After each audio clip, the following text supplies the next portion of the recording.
Richard Anderson, you and I have known each other for a long, long time. First, let me just tell you how much respect I have for you and what you have done with your career. But tell me a little bit about how you started that career. What drew you to the courtroom, and in particular, what drew you to the practice of criminal defense? Much like you, I was a child of the 60s, a couple of years behind you.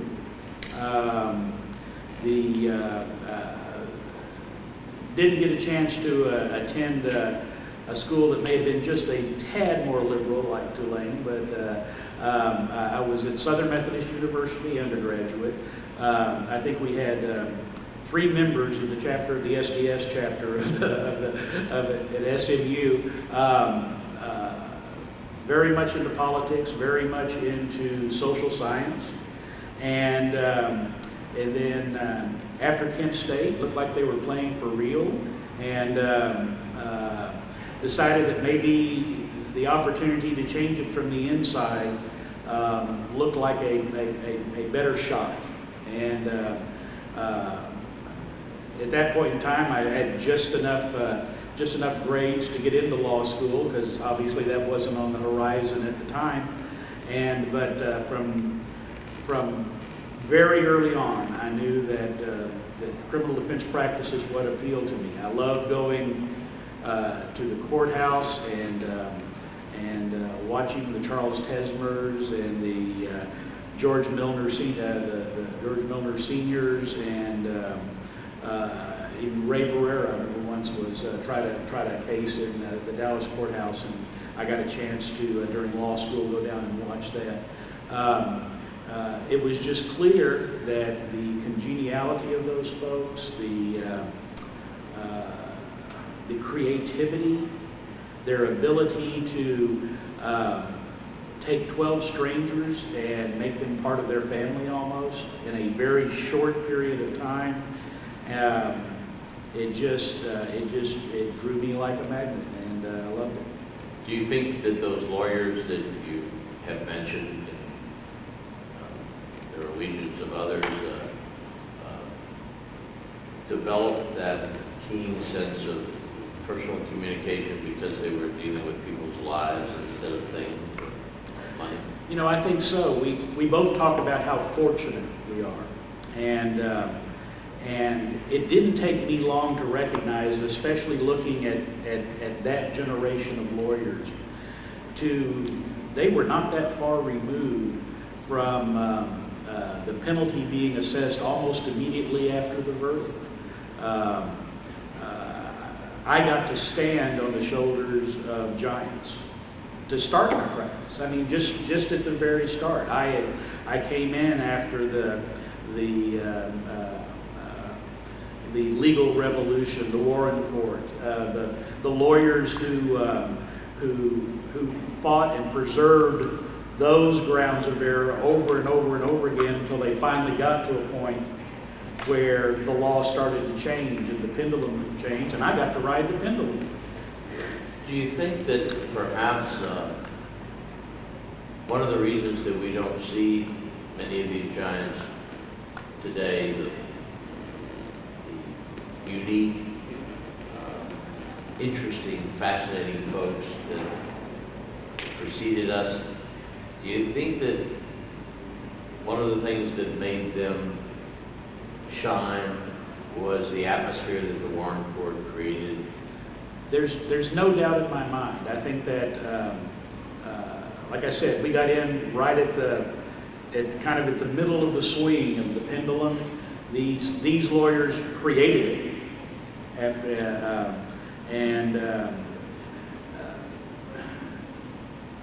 there was also, I mean, I think you would agree, we've gone through a period of dumbing down trials. We changed the rules of evidence to basically not reward the people who work hard and understand the rules of evidence. We changed them so that things that only have marginal relevance do impact. We know it impacts not only our clients' lives, the verdicts and the way the jurors hear cases. I think in those days, just like I was able, I think you were able to, in your early days, the fact that you knew the rules of evidence, that we had a Court of Criminal Appeals that one would hardly call liberal, but they were certainly more focused on individual rights than courts have been, than our courts have been in recently.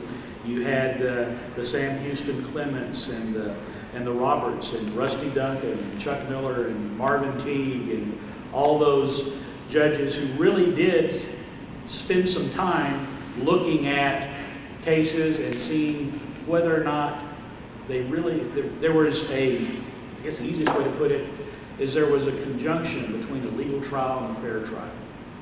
And I see now that we've got kind of a separation, and the courts are spending so much more time focusing on whether or not you got a legal trial than whether or not you got a fair one.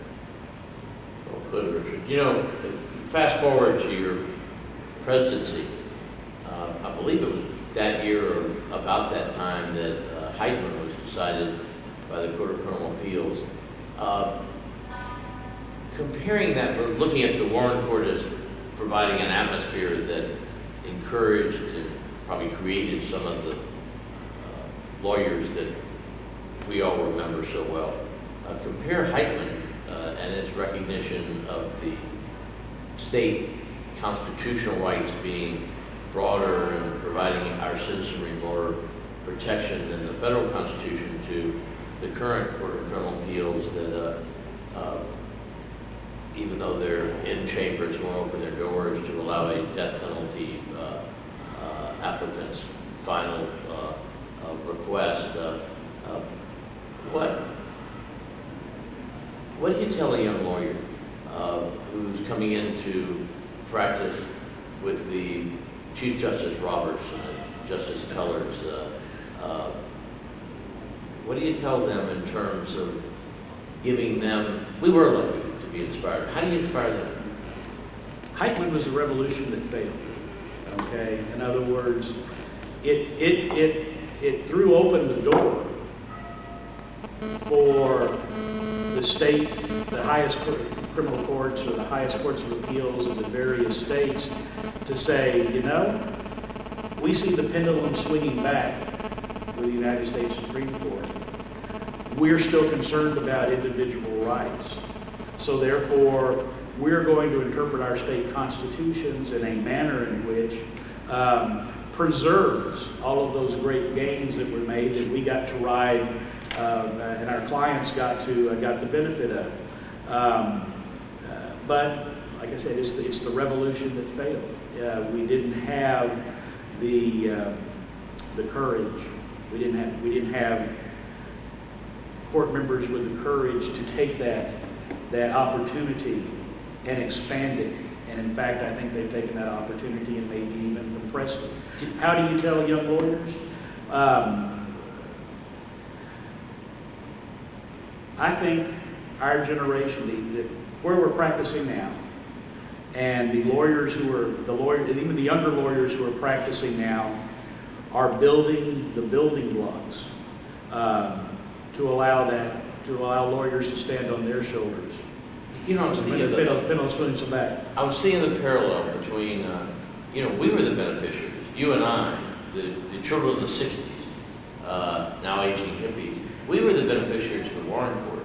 Those lawyers that we talk about as standing head and shoulder above everyone else in terms of understanding and speaking out and meaning on behalf of the individual.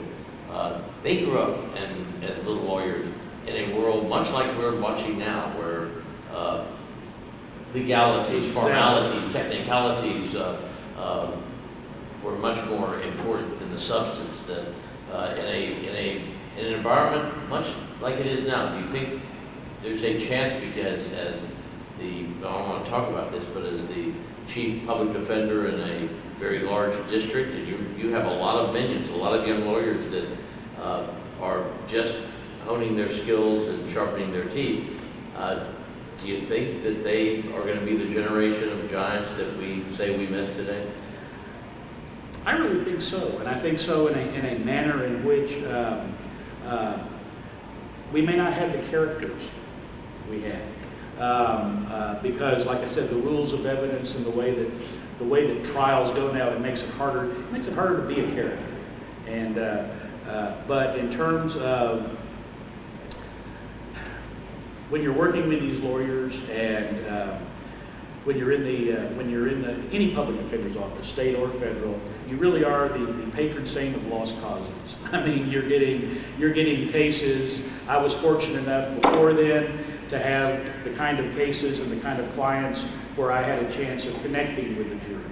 Now, we try the federal equivalent of street crime, and there is less of a chance of our clients and our clients' passions connecting with the jury. So the lawyer has to substitute his or her passion to get some feedback. And I think, and I really do believe, I mean, we have bright lawyers who are willing to learn, who with a little bit of encouragement go in and do what I think, the thing that helped me the most was to look at my profession as an apprenticeship. And so you never waste an opportunity to go and watch a Jerry Goldstein trial. You never waste the opportunity to go and watch, back then, Warren Burnett. Now, in fact, this week, Dan Cogdill and Mike Gibson are in trial in a DISD corruption case, and I have encouraged all my lawyers to go up there and watch it. And to let them see folks who know what they're doing, who are able to listen to the direct examination and see how they structure the cross-examination so that the jury, I mean, you can physically see that jury. We've experienced that, not enough as we want to, but we've experienced that situation where you can see them turn 180 degrees just from the way that you structure the questions and just from the way that you get the witness, you get that witness to give the perspective that allows them to evaluate your client's case in a different light. And I have encouraged my lawyer every time Dan Hurley or David Gwynn are in trial now, or Tim Evans, Jeff Kearney, Jack Strickland, any of the folks who really have those talents to get our lawyers, our younger lawyers, to go in and not be so concerned about all the numbers and not be so concerned about what it takes to get an extra couple bucks from the government, but knowing that to the extent that I can reward them, that I think that's time well spent, because that's how I was able to spend my time growing up, watching those good lawyers try cases. When you first started, when you were growing up as a lawyer, tell us a little bit about where you first went to get your feet wet. Interestingly enough, and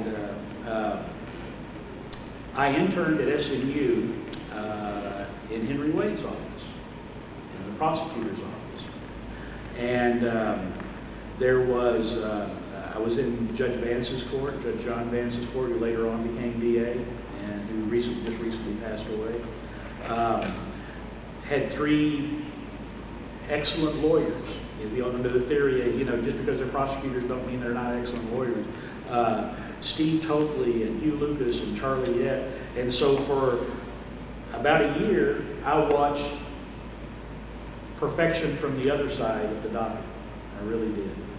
And so when I got out of law school, it was only natural for me to go up and see if I couldn't also get a job there, because it looked like a good place to learn the craft.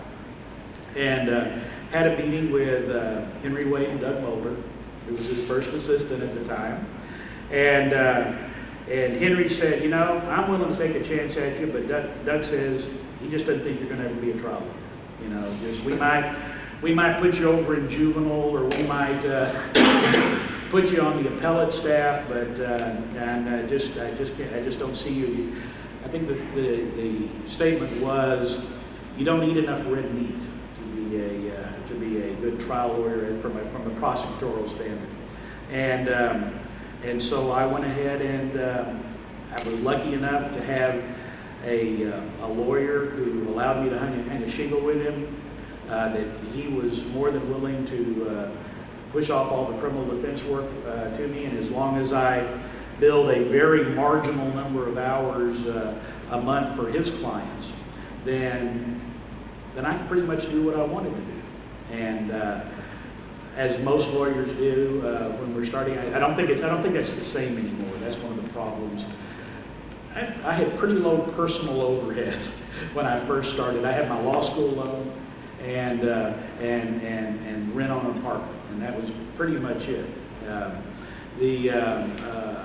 And so I could take the time to go and watch good lawyers in trial, and that made a difference. And back in those days, they used to they'd toss young lawyers these. They used to file a lot of, at least in Dallas, aggravated assault cases in the jail.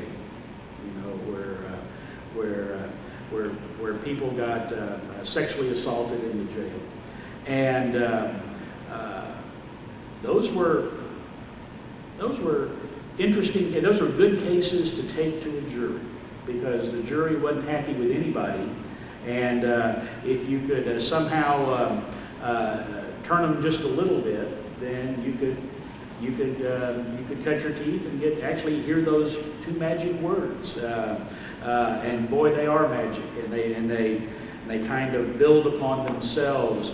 And so one of the best compliments I've ever been paid is that about several years later, I was getting in an elevator, and Henry Wade, who was coming to work then about 10 or 10:30 in the morning, and had his bailiff who brought him there. We were getting in the elevator at the same time. And we were about halfway up to the floor that I was going to exit on. He looked over at me and said, "I've been wrong occasionally." So to me, that was one of the highest compliments I could be paid, that at least I've proven someone that I can try a lawsuit. You know, the idealism that you expressed, what I think many of us respect so much about you, Richard, is that we all came from the 60s with a keen sense of right and wrong, and about how to turn this country around. Here late in your career, you have somehow reinvented that idealistic approach, and are now the federal public defender for the Northern District of Texas. Tell us a little bit about what went through your mind in terms of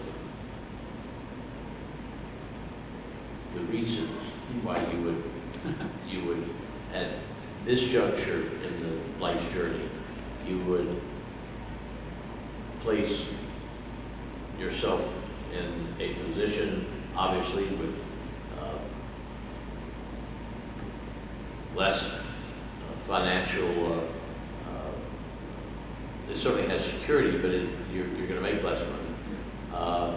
You probably, knowing you probably, and your wonderful bride, you probably have planned well enough. It's always been my short sheet. I could retire if I wanted to. That you had all those options. And I think what many of us respect most about you today is that of all of us, you have taken the high road. But you're giving back now rather than sitting back and taking from society. What caused you to make that change of course? I mean, you're absolutely right about one part. I did have, my bride would not let me spend everything that I made, which helped out some, and then managed what I didn't spend very well. Unlike you, I've already got all 4 of my kids through college, and which makes a difference. I mean, I've gotten them all through college, and some of them parts of graduate school. And Richard, many people would say at that point, now I can sit back and smell the roses. You have ventured out and have taken on a major obligation, and one that quite frankly, is in the best tradition of our profession. It is selfless, and more importantly, just as you've talked about being mentored, it puts you in a position to mentor young lawyers. What made you decide this is the time that I can understand if they start out wanting to be in the public, but it's a compliment and a testament to your idealism that you have taken this course this late in life. What actually triggered that?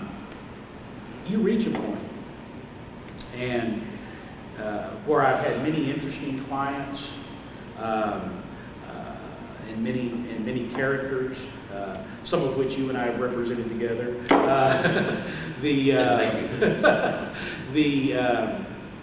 You do look at some point in time, you look and say, yeah, I can do this and try the same cases for bigger clients and for more money.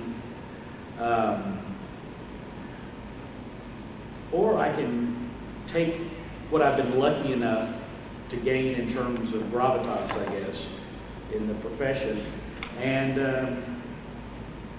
maybe even use it to change the system. When we were growing up, there are cases that we had that we appealed that just changed the system, changed the course of the way the law was going. Maybe with the exception of Jeff Fisher, okay? Who we're going to have the pleasure of hearing from. Absolutely. But there's not that many cases or clients that come up now that have the potential of changing the course.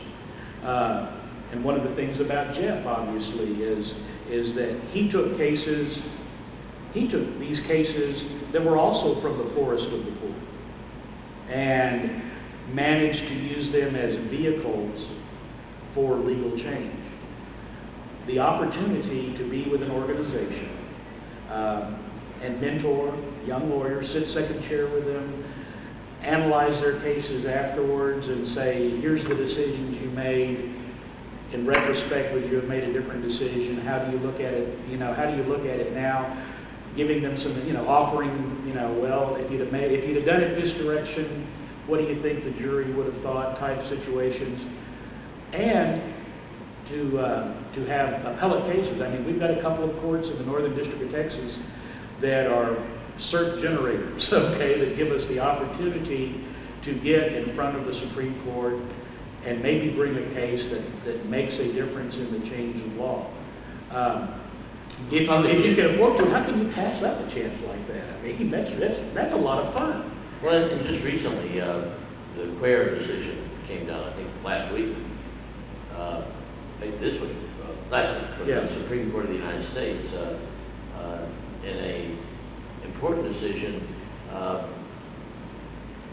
not the least of which, in terms of its importance, is the fact that it was unanimous, and it was a case appealed by your office, the Public Defender's Office.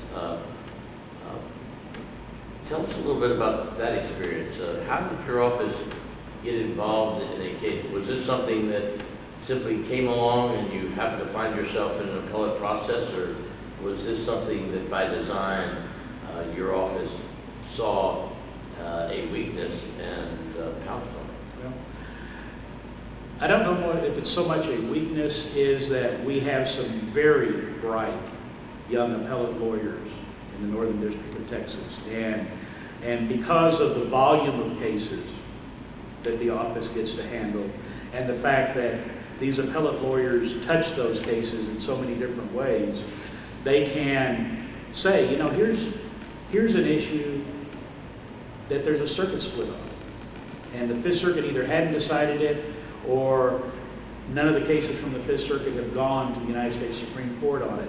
And Cuellar was one of those types of cases where one of the young appellate lawyers took a look at it and said, you know, no one's talking about this. And if the Fifth Circuit does talk about it, then there could be a circuit split.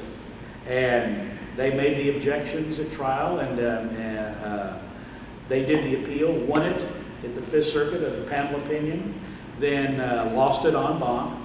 We all have that experience, you know, just grabbing, you know, just take that victory away from you.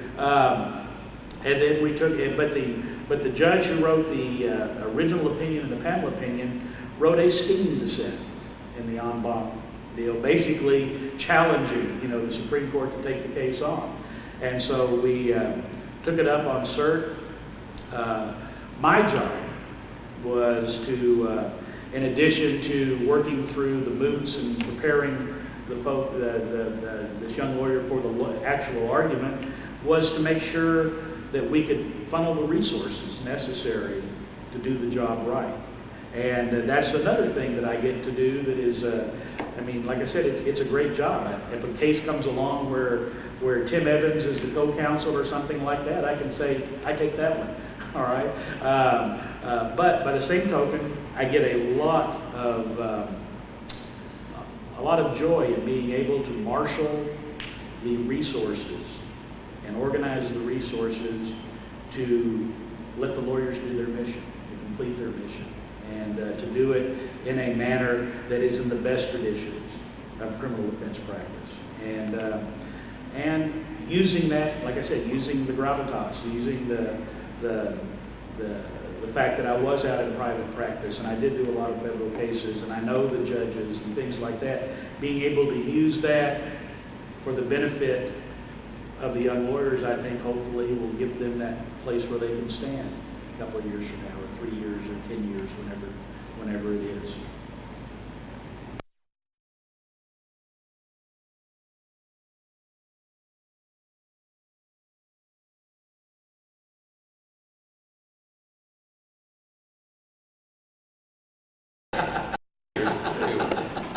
Okay.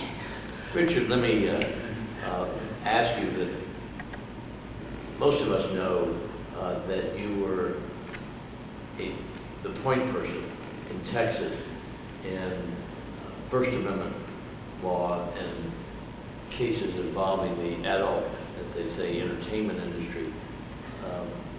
There were characters in that genre. Tell us a little bit about what it was like when you first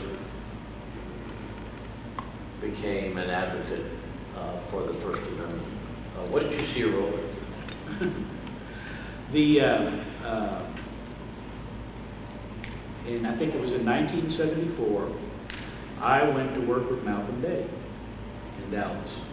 And Malcolm had at the time, had a significant part of his practice was in the adult entertainment business. At that particular time, it was pretty steady. I mean, that's what the Vice Squad did, is rather than go out and get involved in dangerous stuff like drug deals and things like that, they'd go buy magazines and movies at the adult bookstores and make arrests. And so it originally started out with Malcolm.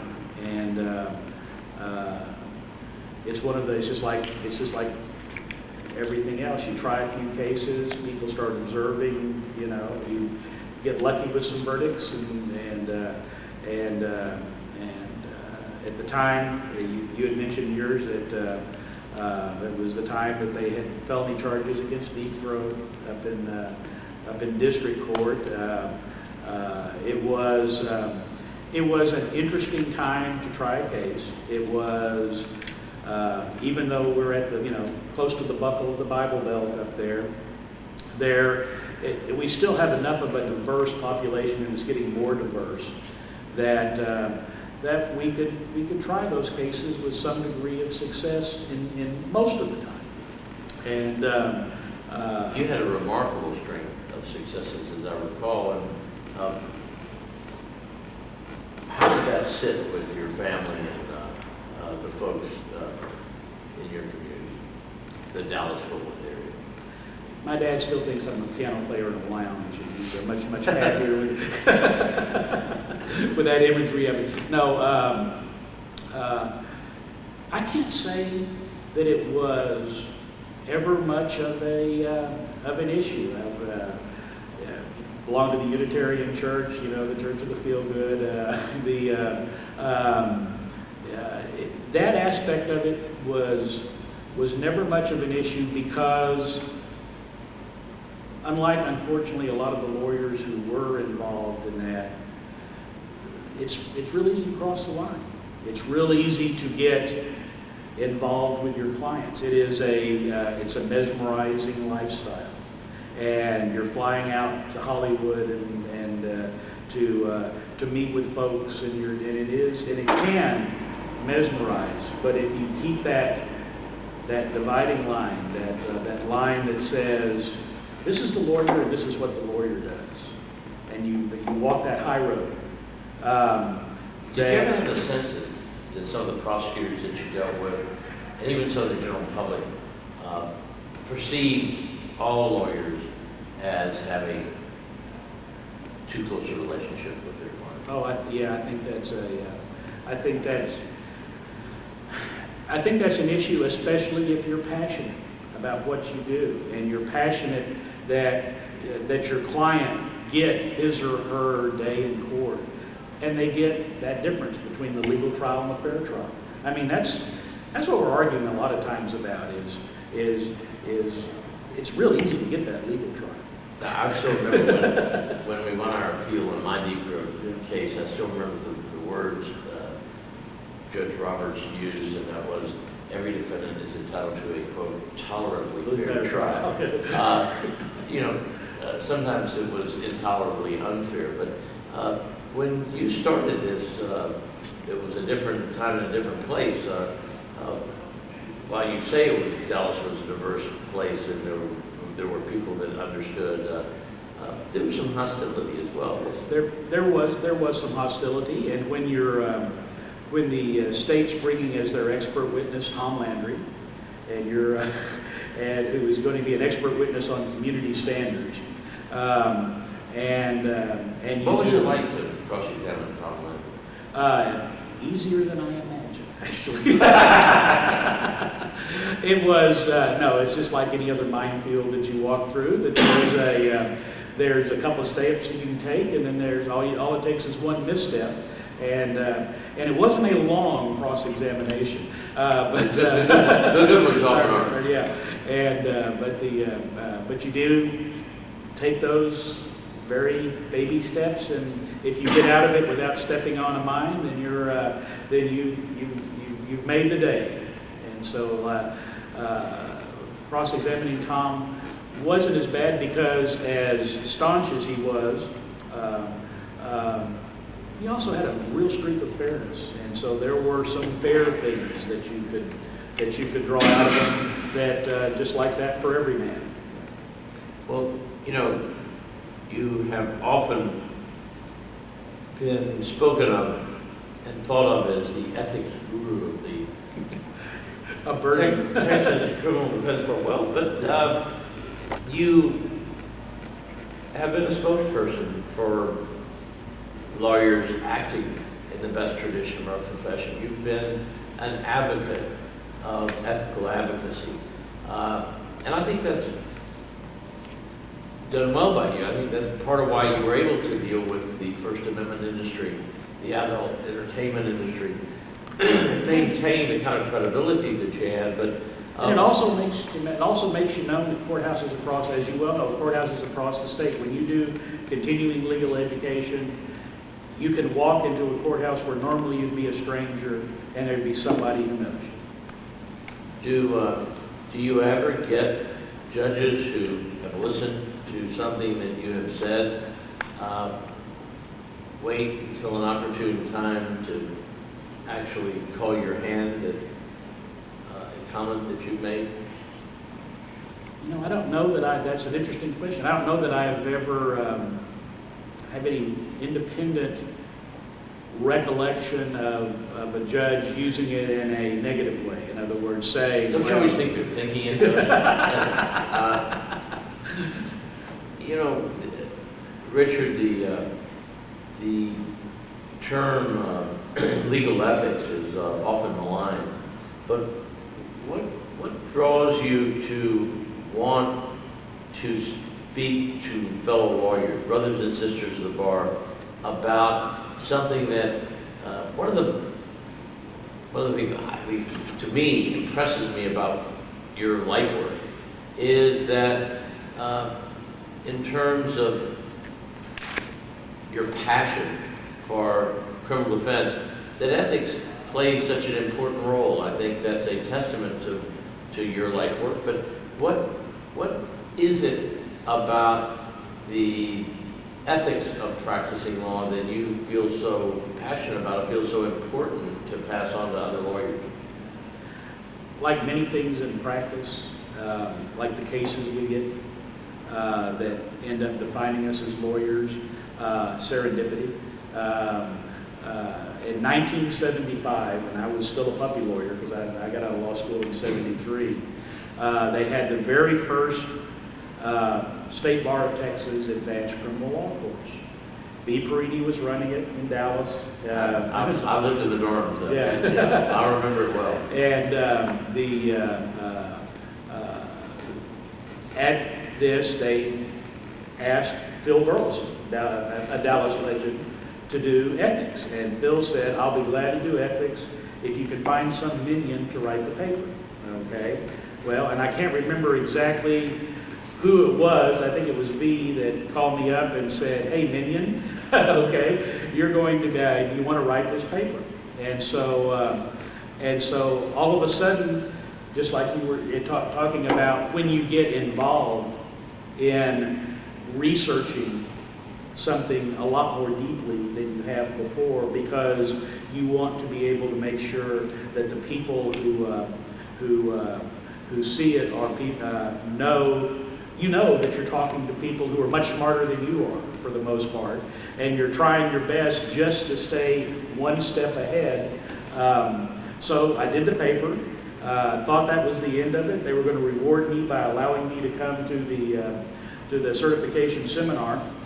And then Phil Burleson picked up some guy by the name of Cullen Davis as a client, and was not able to do the speech.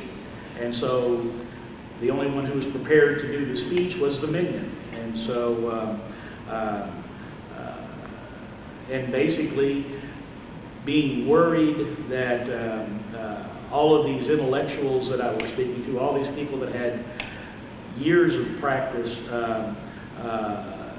and actually faced these ethics in a courtroom much more often than I had, the only thing I could think to do was to make it funny.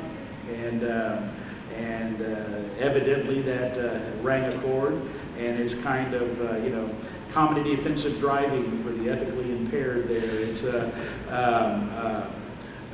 being able to imagine, and one of the things that as you go along in practice is you imagine more situations that that you can make humorous, because laughing at it keeps the tears from flowing sometimes in the situations that either our clients put us in, that the law itself puts us in, that judges who push put us in, prosecutors who color outside the lines put us in, and you get more and more of those anecdotes, and you get more and more of those issues, and it makes it easy to speak to that. But I will tell you, just like probably the case that turned me around in terms of my trial practice, it is totally serendipitous. There were many other lawyers out there who could have done just as good a job or a better job, but the fact that that case ends up in your lap, or the fact that request to give a speech ends up in your lap, is the kind of serendipity that you have to be aware that happens in your life, and hopefully these younger lawyers are doing the same thing, or have got their antennae out. That was an amazing. I remember way too well that week in Dallas, Texas, when we had the first advanced criminal law course, it happened also to coincide with and was designed as sort of a bar review course for the first certification exam. And it was a remarkable experience to speak to your fellow lawyers, because both the instructors and the students knew we were all about to take an exam. And none of us knew what was going to be on it, except we knew there'd be some ethics. But I remember, it was like going back to law school after I thought that was over. Put that to rest. It was at your law school. I was living in the dorm with a tinker of all people, and we were giddy like little kids again. It was a wonderful experience, but I shared that with you. You mentioned things that turned your practice, your experience around. What could you point to a case that landed in your lap that turned your life around as a lawyer? Actually, it's pretty easy. When you're a young lawyer, this is and interesting enough, most young lawyers don't have this experience anymore. In Dallas, to get out of jail, you usually had to have a lawyer. And so it wasn't one of those deals where you were brought immediately in front of a magistrate. They had the writ practice. So family calls, someone gets in jail, family calls the lawyer. The lawyer goes, runs the writ, calls the judge sets the bond. But that was a significant part of the monetary end of the practice, was getting people out of jail. And of course, for the older lawyers, who don't want to get up at 3 o'clock in the morning and go to the jail to get the client out, it falls upon the younger lawyers as being the thing that they do. In Dallas, this was shortly after '73. I was really a puppy lawyer, and was basically the biggest part of my practice was going and running writs for other lawyers. There were the first, and probably the only ones that I can remember other than the Republican convention, riots. There was a police officer by the name of Darrell Kane who found a young 13-year-old Mexican-American burglarizing a coin-operated machine, handcuffed him. A felony at that time. Handcuffed him, put him in the back of the patrol car, and decided that a good way to elicit a confession, or at least some sort of response, was to hold his handgun up to his forehead and talk to him during the course of this interrogation. And the gun went off. The young man was tragically killed. And for the first time in Dallas, even though we'd gone through all of the 60s and all of that aspect, there really hadn't been any revolutionary protest in the Dallas area. We had a huge protest within the Mexican-American community. And it culminated at the end of a rally with several police motorcycles being turned over and set on fire, and lots of rock throwing and those kind of things that every place else in the country had already experienced. And so there were two young boys, the Gonzalez brothers, that were accused of turning these motorcycles over and burning and inciting a riot.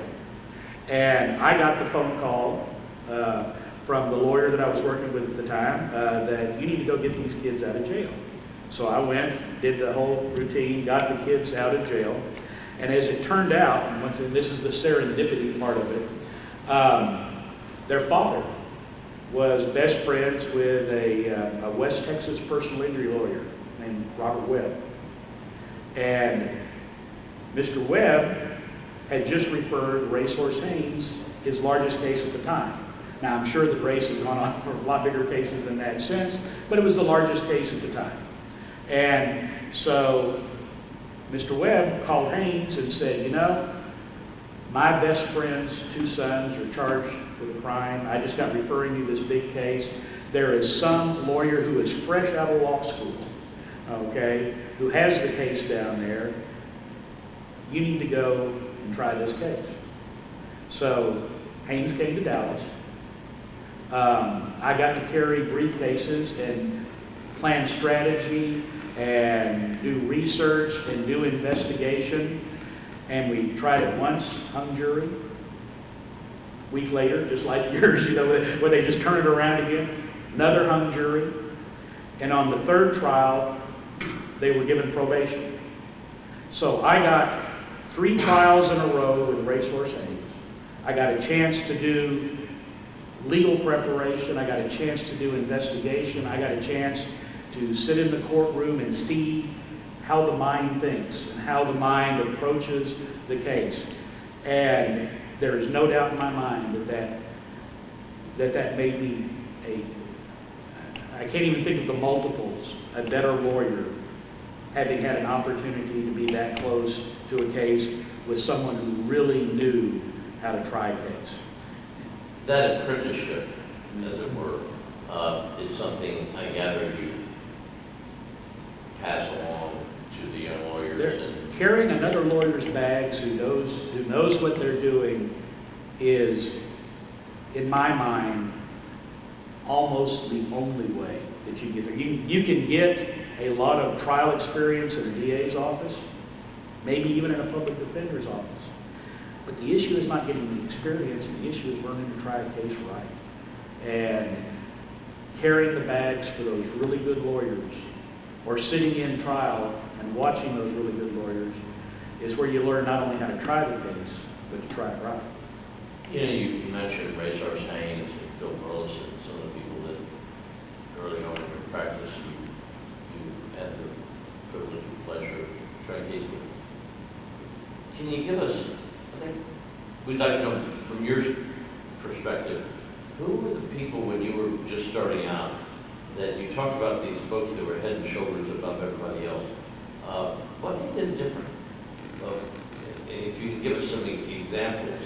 Part of it was character. Part of it was character. They were characters. They were characters, and therefore they were able to impart that or imprint that upon their trial practice. Charlie Tesmer was a character. Frank Wright was a character. These were lawyers. I just completely went blank. Doug Tinker. All of these folks are characters. And they were characters not just in the courtroom, but they carried it with them. They lived these trials, and being with them and around them. I hate to refer to a bar room as a hallowed place of learning, but you know, you hear stories about the Dallas bar and how Charlie Tesmer would Emmett Coleman and those folks. Emmett, you know, you sat there, you listened, and they entertained. They entertained the jury, they entertained the young lawyers, they entertained the wait person, they entertained the entire room. What do you think it was that it was almost, they had a magnetism that everybody wanted to be around them. They wanted to listen to it. And these Pied Pipers of our profession, what do they have that we don't see these days? I wish I could distill it. I mean, I wish I could put it down to one word. You had mentioned that that's one of the things that a bar is a place to learn. In Dallas, the Adolphus Hotel, of course, was close to the courthouse and was the big gathering place in downtown Dallas. And in the Adolphus Hotel was the King's Club. And the King's Club was where you could find every day, as long as there weren't other hearings going on, anytime afternoon, if I wanted to find Malcolm or Charlie or Emmett or any of those folks, you would go, and there would be an entire corner that was theirs, that they just staked off of this, in which they told stories. And I'll tell you just a brief one. I'd been working for Malcolm Dade about a week. And it was just, I think I went to work for him right before Thanksgiving. And the first week in December, there was an argument scheduled for the Court of Criminal Appeals down in Austin. And Malcolm came to me like 2 days before the argument and said, I'm not going to be able to make it. You need to go down and make this argument before the Court of Criminal Appeals. And I'm sitting there saying, wait a second, I didn't try the case. I didn't read the record. I didn't do the appeal briefs. How am I going to argue a case for the Court of Criminal Appeals? And he says, you'll figure out a way. So I go and get the file, and you open it up, and in the file will be the appellant's brief on one side, the state's brief on the other side, and stapled all along the bottom were King's Club napkins with case names and citations, all right? And literally, you could, and that would be Charlie Tesmer and those folks holding court, and Malcolm would be there, and he'd say, well, I got a similar case to that. And he says, and they were magic. They would say, well, I think it's Hernandez, and it was decided sometime in October of 73. Yeah, it was always Hernandez, right? And sometime in October of 73. And you took these King's Club napkins, and in a half a day of research, I had all the current law that I needed to go down and argue a case before the Court of Criminal Appeals. That was part of the exchange. That was a wonderful time. And I'd like to say it's missing, but point in fact is, when we go to your Pachanga party, when we go to whatever criminal defense lawyers gather, it is still a huge opportunity to learn if you'll just open your mind and listen. You know, Richard, with what you have done for our profession in your life work,